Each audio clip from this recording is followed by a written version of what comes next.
Check out carmarshal.com. The link is in the description. They help support us.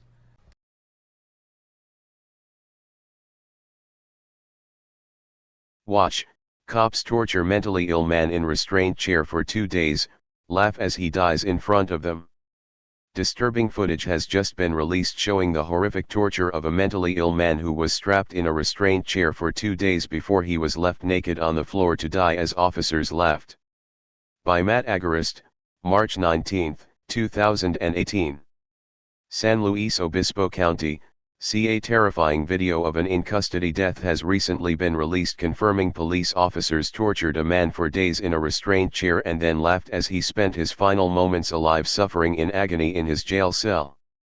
The footage, obtained by the San Luis Obispo Tribune, not only shows the graphic death of Andrew Holland in January 2017 but it also proves cops told the public a story that did not happen.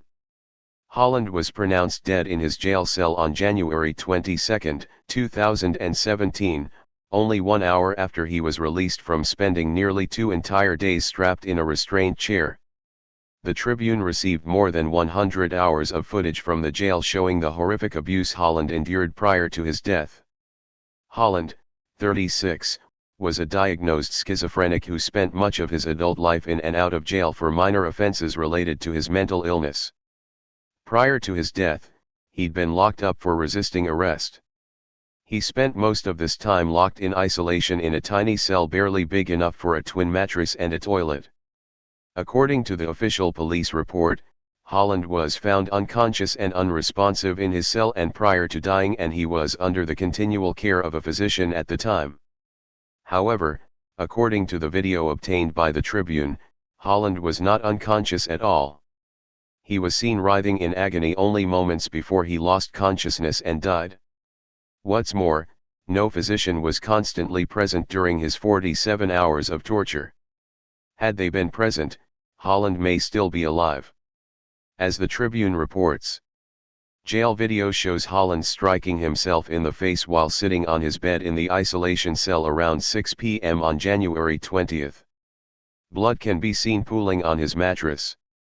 At about 6:30 p.m., a group of riot armor-clad deputies and what appears to be jail medical staff transport a naked Holland face down on a gurney to the jail's main intake area and into a glass door cell used to house intoxicated inmates. 5 minutes later, Holland is strapped into a plastic restraint chair. He is left there for nearly 2 full days, with deputies and medical staff entering the cell every 1.5 to 2.5 hours to rotate his arms and legs and offer him a cup of water and food. During Holland's last moments alive, deputies can be seen laughing at multiple points during the video. According to the county medical examiner, Holland died of natural causes due to a pulmonary embolism, when a blood clot traveled from his leg to his lungs. However, being tied to a chair for nearly 2 entire days creates the potential for blood clots to form, which can be fatal. It is for this reason that official policy requires officers to regularly rotate an inmate's extremities to prevent clotting. Disturbingly enough, although officers were seen moving his arms and legs, Holland was never allowed to stand up even to use the bathroom for 46 hours as he remained strapped in the chair. Last week, County Administrative Officer Wade Horton released a statement and called the video extremely painful to watch. "What happened to Andrew Holland was a tragedy that impacts our entire community," Horton wrote. "Although we can't bring Andrew back, our county has made and continues to make changes in response to this terrible event. These alleged changes cannot happen fast enough." The San Luis Obispo County Jail has been responsible for a dozen in-custody deaths in just the last 6 years, which is 3 times the national average. Exactly what this change will consist of remains unclear as well. While the taxpayers of San Luis Obispo County have paid for the death of Andrew Holland to the tune of $5 million, none of the officers seen in the disturbing footage below has received so much as a slap on the wrist.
County. This is Charlotte County COPWATCH, and I wanted to explain what fair use is. You can use pieces of news articles if you're doing it for news reporting, you have commentary, and you're doing it for education purposes. So that's what fair use is, as you can see right here. Another reason why I wanted to make this video is to let you know I have just joined with Patreon. A nice thing with Patreon, I make no money on YouTube. They took the money away years ago, and so this is another way to give, and it's a nice thing too because you can give monthly. You can give $1, $5, $10, whatever. I do 4 to 5 hours a day on trying to wake the sheeple up on how corrupt it is and different ways that you can fight the corruption. So Patreon is a way that you can do it, and then of course the old way is still there. Donate to Charlotte County COPWATCH with PayPal or credit card. So keep that in mind. 4 to 5 hours a day. I make no money, but the corruption happened to me and I'm sick of it, so I'm trying to wake people up. But my wife would love it if if we could get some help out there. There's 47,000 subscribers. Just think if each one of you subscribers just gave let's say actually yes, $1 a month. 47,000 subscribers gave $1 a month. That would be awesome. That's not going to happen. But anyways, that would be great if it did happen. But do the math in your head. Just think about it. Like I said, 4 to 5 hours a day. I get no money from YouTube. YouTube has gone nuts. You can't do anything anymore. They're taking the money away everywhere. So these are a couple different ways that you can still help out with all this time that I put in. And as you know, I'm in a special situation where at least I can do it. 4 to 5 hours a day. We have a cleaning company during the day. That's what allows me to do this, and we're debt free. So this is my hobby. I don't go fishing and all that other crap. I try to save the world. So help me out to make the wife happy, man. In fact, if you guys did give $1 a day, and there was 47,000 of you, and you did it, and each of you gave $1, and that was every month, oh my God, yes, I could quit. I could start suing them. Another idea too that we have is if I got some funds, we could actually contact everyone that has been ticketed and or arrested and put in jail and start sending them postcards to let them know we're here, and to see if everything went all right, and if it didn't, find out their story. So we could even do more investigations and more lawsuits. Lawsuits take money. So just think about that. 47,000 of you so far right now. $1 a day. $1 a month on Patreon, or $5 a month Patreon, 10, 20, whatever. Just do the math in your head. Help out. This is a lot of work every single day. Thanks.